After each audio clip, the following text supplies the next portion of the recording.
Qatar की राजधानी दोहा में सोमवार को 60 मुस्लिम देशों की इमरजेंसी मीटिंग हुई। बैठक में ऑर्गेनाइजेशन ऑफ इस्लामिक कॉरपोरेशन यानी OIC के सदस्य देश और अरब मुल्क शामिल हुए थे।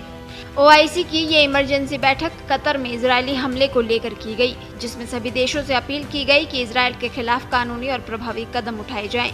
साथ ही इजरायल के साथ अपने रिश्तों पर भी एक बार फिर से गौर करें।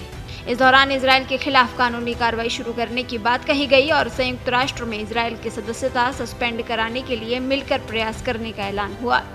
पाकिस्तानी अखबार की रिपोर्ट के अनुसार पिछले हफ्ते इजरायल ने कतर में हमास के नेताओं को निशाना बनाकर स्ट्राइक की थी। बैठक में कहा गया कि ये अधिकारी गाजा सीजफायर प्रस्ताव पर चर्चा कर रहे थे, लेकिन इजरायल ने यह हमला करके सभी प्रयासों को विफल कर दिया। इसीलिए उसके खिलाफ सख्त कदम उठाए जाना चाहिए। हमास का कहना है कि इजरायल के हमले में 6 लोग मारे गए हैं। हालांकि हमास के टॉप अधिकारी बच गए हैं। OIC देशों ने जॉइंट स्टेटमेंट में अपील की है कि सभी को इजरायल के खिलाफ कानूनी और सख्त कदम उठाने की जरूरत है। साथ ही सभी मुल्कों को उसके साथ अपने डिप्लोमेटिक और आर्थिक रिश्तों पर भी गौर करना चाहिए, क्योंकि वो करीब 2 साल से फिलिस्तीनी लोगों पर हमले कर रहा है। संयुक्त राष्ट्र में इजरायल की सदस्यता खत्म करवाने के लिए प्रयास करने की भी इन देशों ने अपील की। बैठक का मकसद इजरायल पर दबाव बनाना था ताकि गाजा में जारी उसके हमलों पर लगाम लगाई जा सके।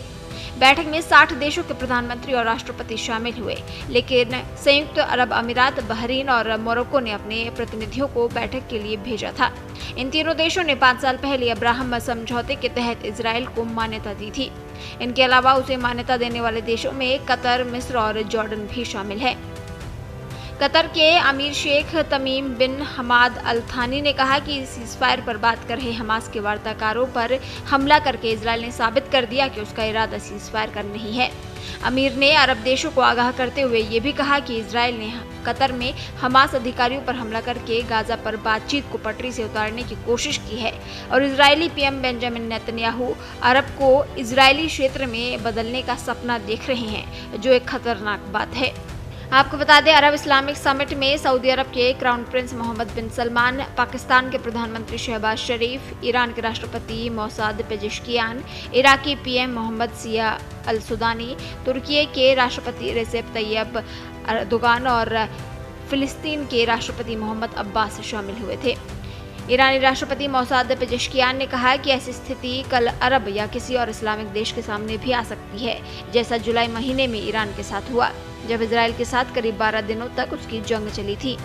ईरान पहले भी मुस्लिम देशों से इजरायल के साथ सभी रिश्ते खत्म करने की अपील कर चुका है। हमले ने अमेरिका को भी असहज कर दिया। वजह साफ है कि कतर में उसका बड़ा सैन्य अड्डा मौजूद है। अब अमेरिका के सामने चुनौती है कि वो अपने ग्लोबल पार्टनर इजरायल और गल्फ के दोस्तों दोनों को कैसे संतुलित करे।